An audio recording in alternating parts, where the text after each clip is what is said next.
வணக்கம். 10லேருந்து 12 மாசமும் சூரிய வெளிச்சம் இருக்கக்கூடிய நம்மளுடைய பாரத நாட்டில் இருக்கக்கூடிய மக்கள் தொகையில 70% பேர் இன்னைக்கு விட்டமின் டி டெஃபிஷியன்சியில பாதிச்சிருக்கிறாங்கன்னு சொல்லிட்டு ரிப்போர்ட் கொடுக்குறாங்க. ஸோ இது எதனால ஏற்படுது அப்படின்னு பார்த்தோம்னா நம்மளுடைய லைஃப் ஸ்டைல். இந்த விட்டமின் டி அப்படிங்கிறது என்ன? விட்டமின் டி அப்படிங்கிறது ஒரு வைட்டமின் மட்டும் இல்லைங்க, it acts like a hormone. நம்மளுடைய உடம்புல எப்படி இன்சுலின் மற்ற ஹார்மோன்ஸ் எல்லாம் வேலை பண்ணுதோ அந்த மாதிரி இந்த vitamin D it acts like a hormone. இந்த விட்டமின் பற்றாக்குறை ஆச்சு அப்படின்னம்னா நம்மளுடைய போன் ஸ்ட்ரென்த் ரொம்ப வீக் ஆகிடும். நிறைய பேர்த்துக்கு குழந்தைகள்ல பார்த்தீங்க அப்படின்னம்னா போன் க்ரோத் இருக்காது, அதனால ஷண்டட் க்ரோத்தாக இருப்பாங்க. பெரியவங்களுக்கு அப்படின்னம்னா ஈவன் அவங்களுக்கு ஃப்ரீக்வெண்ட்டாக ஃப்ராக்சர்ஸ் ஏற்படலாம். இது அவங்களுடைய இம்யூனிட்டி லோவாக இருக்கிறதுனால ஃப்ரீக்வெண்ட்டாக இன்ஃபெக்ஷன்ஸ் வரதுக்கு வாய்ப்பு இருக்குது. மசில்ஸில் ஸ்பாசம் வரும், போன் வலி எடுக்கும், மெயினாக பேக் பெயின் ஆகிறது, ஃப்ரீக்வெண்ட்டாக அவங்களுக்கு மூட் ஸ்விங்ஸ் இருக்கும், அதிகமாக இரிட்டேஷன் ஆகிறது, ப்ராப்பரான கால்சியம் அப்சார்ப்ஷன் இருக்காது, அதனால சீக்கிரமே சோர்ந்து போயிடுவாங்க. ஸோ இது எல்லாமே இந்த விட்டமின் டி டெஃபிஷியன்சினால வரக்கூடிய பாதிப்புகள். இதுக்கான காரணங்கள் அப்படின்னு பார்த்தீங்க அப்படின்னம்னா நிறைய நம்ம இன்டோர்ல இருக்கிறோம். அதிகமா நம்மளுக்கு இன்னைக்கு டிஜிட்டல் லைஃப்குள்ள போயிட்டோம். அதனால அதிகமா மொபைல் பாக்குறது அல்லது டிவி ஆர் லேப்டாப் ஆர் நம்ம நிறைய நேரம் நீங்க ஒர்க்கே அப்படித்தான் இருக்குது. ஸ்கூல் சில்ட்ரனும் நம்ம மொபைல்ல தான் இருக்க வேண்டிய சூழல் ஆகுது, ஹோம் ஒர்க்ஸ் இதுக்கு எல்லாத்துக்கும்.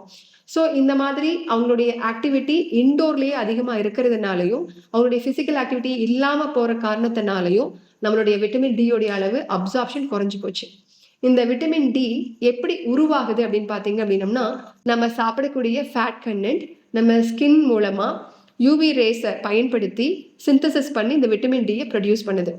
ஸோ இது ப்ராப்பராக ப்ரொடியூஸ் ஆகணும் அப்படின்னம்னா இதுக்கு தேவையான உணவு மெக்னீஷியம் கண்டென்ட்டும் நம்ம பாடியில் இருக்கணும். இது எல்லாம் இருந்துச்சு அப்படின்னம்னா நம்மளுடைய லிவர் இதையே விட்டமின் டியா சிந்தசிஸ் பண்ணும். ஸோ இந்த விட்டமின் டி கிடைக்கணும் அப்படின்னா ஃபர்ஸ்ட் என்ன வேணும்? நம்மளுக்கு ஃபுட் கண்டென்ட்ல ஃபேட் இருக்கணும், மெக்னீஷியம் இருக்கணும், ரெண்டாவது லிவர் ஆக்டிவாக வேலை பண்ணணும். ஸோ இதெல்லாம் பண்ணணும் அப்படின்னம்னா நம்ம நைட்டு நேரத்தில் தூங்கணும், ஃபிசிக்கல் ஆக்டிவிட்டி அதிகமாக இருக்கணும். ஸோ இந்த வேலைகள் எல்லாத்தையும் நம்ம சரியாக செய்து வந்தோம் அப்படின்னம்னா இந்த விட்டமின் டியை நம்ம பாதுகாக்க முடியும். இந்த விட்டமின் டி இன்னைக்கு நிறைய பேர் ஆர்டிஃபிஷியலாக நம்ம எடுத்துக்கிறோம். இன்னைக்கு ரிப்போர்ட்டில் போனோம் அப்படின்னம்னா விட்டமின் டி லெஸ் தென் 7 அப்படியெல்லாம் இருக்குது.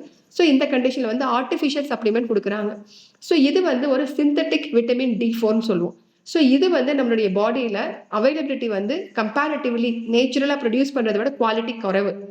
ஸோ நம்ம நேச்சுரலாக சூரிய வெளிச்சத்து மூலமாக நம்மளுடைய பாடியிலேருந்து உருவாகக்கூடிய quality it is excellent quality.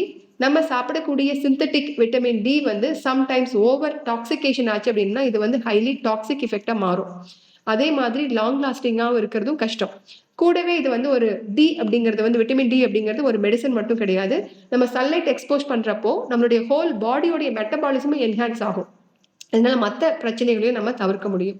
So இதிலிருந்து நீங்கள் தெரிஞ்சுக்க வேண்டிய விஷயம், நம்ம இயற்கையாக சூரிய வெளிச்சத்து மூலமாக உருவாகக்கூடிய விட்டமின் டியை நம்மளுடைய ராங் லைஃப் ஸ்டைலில் நம்ம மிஸ் பண்ண வேண்டாம்.